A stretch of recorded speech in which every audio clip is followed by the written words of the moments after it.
अब सिद्ध करने वाले क्वेश्चन देखने हैं विविध के, उनको ध्यानपूर्वक देखना है। देखो, सबसे पहले हमें क्वेश्चन में दिया है सिद्ध करो cos 60 बरोबर 2 cos स्क्वायर 30 - 1। अब इसको सिद्ध करने के लिए वही फॉर्मूलेज अपनाएंगे जो हमने सारणी में उनकी वैल्यूज याद की हैं, उन्हीं की तरह। अब हमें दिया हुआ है कि cos 60, तो cos 60 की वैल्यू रखनी है, लेकिन लेफ्ट हैंड साइड को राइट हैंड साइड के इक्वल लेके आना है, तभी तो सिद्ध होगा। सिद्ध करने का मतलब है कि एक पक्ष को दूसरे पक्ष के इक्वल लेके आना आपको। अब इक्वल लेके आने के लिए सबसे पहले हम क्या करेंगे, उत्तर में लिखेंगे LHS लेने पर। अब LHS में क्या दिया हुआ है, cos 60। अब cos 60 की वैल्यूज क्या होती है, cos 60 बराबर होता है 1/2। अब 1/2 वैल्यू आ गई। अब हमारी जो राइट हैंड साइड है वो 1/2 है नहीं, अभी तो हमें मान दिया हुआ 2 cos स्क्वायर 30 - 1। तो इसकी वैल्यूज निकालेंगे, उसकी वैल्यू है वो हमारे पास क्या आनी चाहिए 1/2। तो हमारा लेफ्ट हैंड साइड वो राइट हैंड साइड की क्या होगा, इक्वल। तो हम अब लेंगे राइट हैंड साइड, तो RHS लेने पर RHS लेंगे तो 2 cos स्क्वायर 30 - 1। अब cos स्क्वायर 30 की वैल्यू होती है वो क्या होती है, √3/2 होती है। अब √3/2 का क्या करेंगे, हम होल स्क्वायर करेंगे। तो देखना कि 2 इंटू √3/2 का होल स्क्वायर -1। अब इसको आगे हल करते हैं तो क्या आता है, 2 इंटू 3/4 -1। अब इस 2 से इस 4 को क्या कर देंगे, काट देंगे। तो 2 से 4 को काटोगे तो क्या आएगा 2, यानी 3/2 -1। इसके अपॉन में 1 लगा देंगे ताकि एलसीएम ले सकें। अब एलसीएम लोगे तो क्या आएगा 1/1। अब इसका एलसीएम लेंगे तो क्या आएगा, एलसीएम आ जाएगा 2। 2 का 2 से डिवाइड करोगे 1, और 1 को ऊपर वाले से 3 से इंटू करोगे, -1 को 2 में डिवाइड 2, 2 को ऊपर वाले से तो क्या आएगा 2। अब देखना इसकी वैल्यूज आ गई 1/2। अब ये वाली वैल्यू और ये वाली वैल्यू दोनों सेम है, तो कहने का मतलब है left hand side right hand side की क्या है, इक्वल। तो हम लिख सकते हैं अतः LHS बराबर है RHS के। तो ये क्वेश्चन कंप्लीट होता है। इसी प्रकार अगला क्वेश्चन देखिए, इस क्वेश्चन में क्या दिया हुआ है, sin 60 बराबर 2 tan 30 1 + tan स्क्वायर 30 डिग्री। वही left hand side right hand side के इक्वल करके हमें लेके आनी है। तो हम लिखेंगे उसी प्रकार से LHS लेने पर लो LHS यानी sin 60 डिग्री। sin 60 डिग्री की वैल्यू होती है √3/2। अब √3/2 ही हमें राइट हैंड साइड में लेके आनी है, तो राइट हैंड साइड को सिद्ध करने के लिए क्या करेंगे, उसकी वैल्यूज रखेंगे। वो वैल्यूज क्या है वो देखो ध्यान से, RHS लेने पर RHS लो 2 tan 30 degree upon 1 + tan square 30 degree. 2 into tan 30 की वैल्यू होती है 1/√3 अपॉन 1 + tan स्क्वायर 30 डिग्री क्या होता है 1/√3 होल स्क्वायर है तो होल स्क्वायर। 2 को इंटू कर दोगे 2/√3 अपॉन 1 + 1/3, क्योंकि स्क्वायर कर देंगे तो रूट हट जाएगा। 2/√3, 3 लेंगे एलसीएम, 3 + 1 होगा बराबर होगा 2/√3 अपॉन 4/3। मध्य पद और बाह्य पद के हिसाब से इसको करेंगे हल, तो क्या आएगा 2 इंटू 3/√3 इंटू 4। इससे इसको काटोगे तो वैल्यूज क्या आएगी, हमारी हमारी जो वैल्यूज आएगी वो आएगी 2। अब हमारे पास मान आ गया 3, 2√3। अब इस √3 को हटाना है तो हम प्रमेयीकरण के हिसाब से ऊपर नीचे क्या करेंगे, √3 से इंटू करेंगे। तो √3/√3 तो वैल्यूज क्या होगी, वो होगी, देखना ध्यान से, ऊपर आ जाएगा 3√3 अपॉन में आ जाएगा 2 इंटू 3 से 3 कैंसिल हो जाएगा तो √3/2। √3/2 ही हमारा क्या है यहाँ पर। तो इसी प्रकार से क्वेश्चन हल होता है और left hand side right hand side के इक्वल होती है। तो क्वेश्चन cos स्क्वायर 60 दिया हुआ है, 1 माइनस टेन स्क्वायर 30 दिया हुआ है, 1 प्लस टेन स्क्वायर 30 दिया हुआ है। अब इसकी वैल्यूज रखेंगे और हमें हल करना है बस इसी प्रकार से। तो लिखो LHS लेने पर, अब LHS में क्या दिया हुआ है, cos 60 की वैल्यू क्या होती है 1/2 होता है। अब हमें 1/2 ही यहाँ से लेके आना है, 1/2 लेके आओगे तो वैल्यू क्या होगी RHS,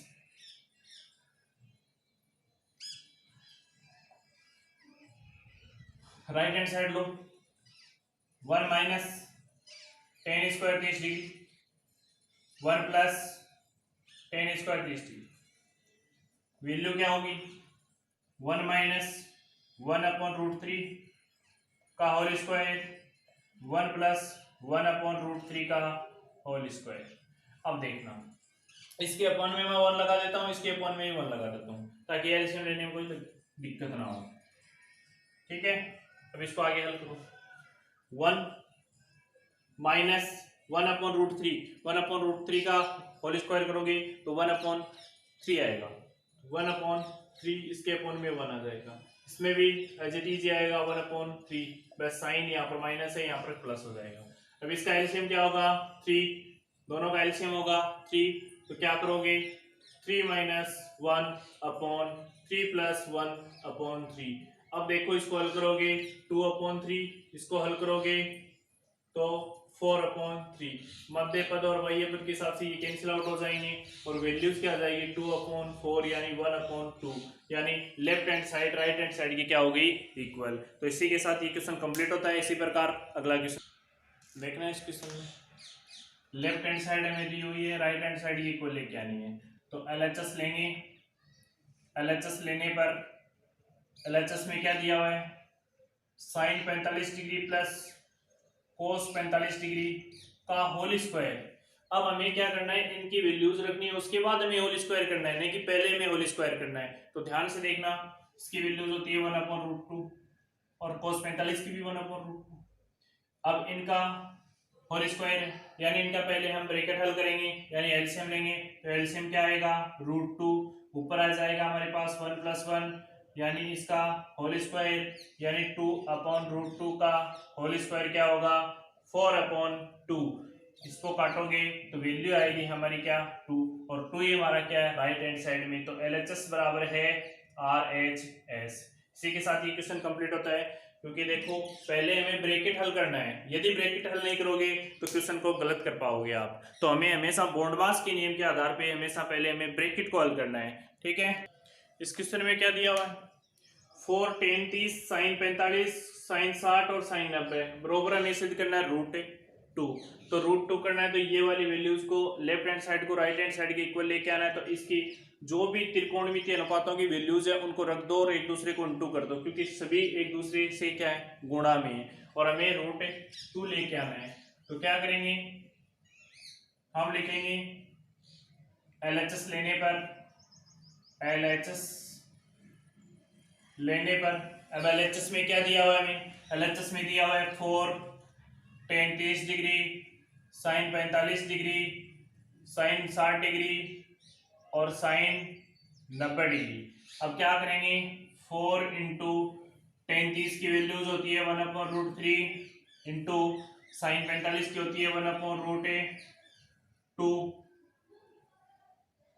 इंटू 60 की वैल्यू होती है √3/2 इंटू 1, sin 90 की वैल्यूज होती है 1। अब देखना इससे ये कैंसिल होगी, इससे ये कैंसिल होगा तो क्या होगा 2, तो ऊपर बचेगा 2 नीचे बचेगा √2। क्यों? क्योंकि देखो 2 को 1 से इंटू करोगे 2 ही आएगा और नीचे हमारे पास बचा क्या है √2 अब इस √2 को हमें क्या करना है, हमें √2 में बदलना है। तो क्या करेंगे, इसका प्रमेयीकरण करेंगे। तो ऊपर नीचे हम दोनों जगह √2 से इंटू कर देंगे, क्योंकि हमारी जो राइट हैंड साइड है वो √2 है। अब हमने इसको कर दिया तो क्या हुआ, 2√2 अपॉन में बचा 2 से 2 क्या हो गया, कैंसिल। तो हमारी वैल्यूज आ गई, वो आ गई √2, और √2 ही हमें राइट हैंड साइड में लेके आनी थी। तो ये क्वेश्चन होता है LHS बराबर हो गया हमारा इसी के साथ RHS। तो ये क्वेश्चन आपका होता है कंप्लीट। देखना अगला क्वेश्चन। इस क्वेश्चन में हमें मान ज्ञात करना है। तो देखना sin स्क्वायर 60 कोट स्क्वायर 60 का मान क्या होता है। तो इस क्वेश्चन को हम लिखेंगे और इसकी वैल्यूज पुट करके हम मान निकालेंगे। तो कैसे निकालेंगे कि हमें दिया हुआ है कि sin स्क्वायर 60 डिग्री और कोट स्क्वायर 60 डिग्री। अब हम क्या करेंगे, sin 60 का मान रखेंगे। sin 60 का मान क्या होता है, √3/2। अब √3/2 को हमने रख दिया साइन 60 की वैल्यू का होल स्क्वायर कर दिया, क्योंकि हमें साइन स्क्वायर दिया हुआ है नहीं कि साइन 60 दिया हुआ है। साइन स्क्वायर तो हमने उसकी वैल्यूज का स्क्वायर कर दिया, फिर इनटू में ब्रैकेट लगा दोगे तो इनटू की जरूरत नहीं पड़ेगी आपको। अब देखो इसकी वैल्यूज है कोट, ये क्या है, कोट है हमारा, क्या है कोट। कोट 60 की वैल्यूज होती है वो क्या होती है 1/√3। तो 1/√3 का होल स्क्वायर करोगे तो वैल्यूज क्या आएगी हमारी, ऊपर तो आ जाएगी 3/4, इधर बचेगा हमारा 1/√3। देखना क्योंकि √3 है, √3 का स्क्वायर करोगे तो क्या आएगा 3, 2 का स्क्वायर करोगे तो क्या आएगा 4। इसका मतलब है होल स्क्वायर का मतलब है जो ब्रैकेट के अंदर है उन सभी पे स्क्वायर है ये। इसी प्रकार इसका करोगे तो वैल्यूज आ जाएगी ये। तो हम इसको क्या लिख सकते हैं, इसको करोगे तो सिर्फ 3 आएगा क्योंकि रूट में है वैल्यू, ठीक है। तो क्या आएगी 3 से 3 कैंसिल हो जाएगा, वैल्यूज आ जाएगी 1/4। यही हमारा क्या है आंसर। इसी के साथ ये क्वेश्चन कंप्लीट होता है। देखिए अगला क्वेश्चन। इस क्वेश्चन में भी मान ज्ञात करने के लिए बोल रहा है क्वेश्चन कि 4 cos क्यूब 30 3 cos क्यूब 30 का मान ज्ञात करो। तो हमें मान ज्ञात करना है तो हमें अच्छी प्रकार से पता है कि हमें जो इसकी वैल्यूज दी हुई हैं उन वैल्यूजों को रखेंगे और उसके बाद हम क्या करेंगे, इसका मान निकालेंगे। तो हमें पता है कि 4 इंटू में है तो 4 का 4 आ जाएगा। कोस 30 डिग्री की वैल्यूज होती है √3/2। अब √3/2 का क्या करेंगे, क्यूब करेंगे। क्योंकि ऊपर क्यूब दिया हुआ है, फिर -3 इंटू √3/2। क्यों, क्योंकि कोस 30 की वैल्यूज है वो √3/2 होता है, उससे 3 इंटू है। अब इसका क्यूब करोगे तो 4 तो ऐसा कैसा आएगा। अब हमें पता है कि क्यूब का मतलब √3 वर्गुणा है, √3 इंटू √3 यानी इसकी वैल्यूज होगी 3√3, यानी क्यूब का मान होगा वो होगा 3√3। अपॉन में क्या आएगा, इसके पूरे की रूट है, अपॉन में क्या जाएगा 2 का होगा 2 इंटू 2 इंटू 2 इंटू 2 यानी 8। मैंने ये क्वेश्चन पिछली वीडियो में भी बता दिया लेकिन फिर से मैं दोहरान कर रहा हूँ इस क्वेश्चन का। फिर आ जाएगा इसमें 8 माइनस 3√3/2 कैसे, इसको इससे इंटू कर दिया। अब हमें पता है इसको इससे काटोगे तो क्या आएगा 2, तो हमारी वैल्यूज आ जाएगी 3√3/2 माइनस 3√3/2, यानी सेम संख्या में से सेम संख्या को घटा रहे हैं तो वैल्यूज क्या आएगी हमारी आएगी 0। इसी के साथ ये क्वेश्चन कंप्लीट होता है। आगे के जितने भी क्वेश्चन बचे हैं उनको मैं अगले की वीडियो में करवाऊंगा आपको। वैसे तो मैंने पीछे की वीडियोस में ये क्वेश्चन करवा चुका हूं लेकिन फिर भी आपको मैं वो क्वेश्चन का दौरान करवा दूंगा। और आगे के जो वीडियोस देखने हैं तो हमारे चैनल को सब्सक्राइब और लाइक जरूर करना, शेयर करना ना भूलें। धन्यवाद।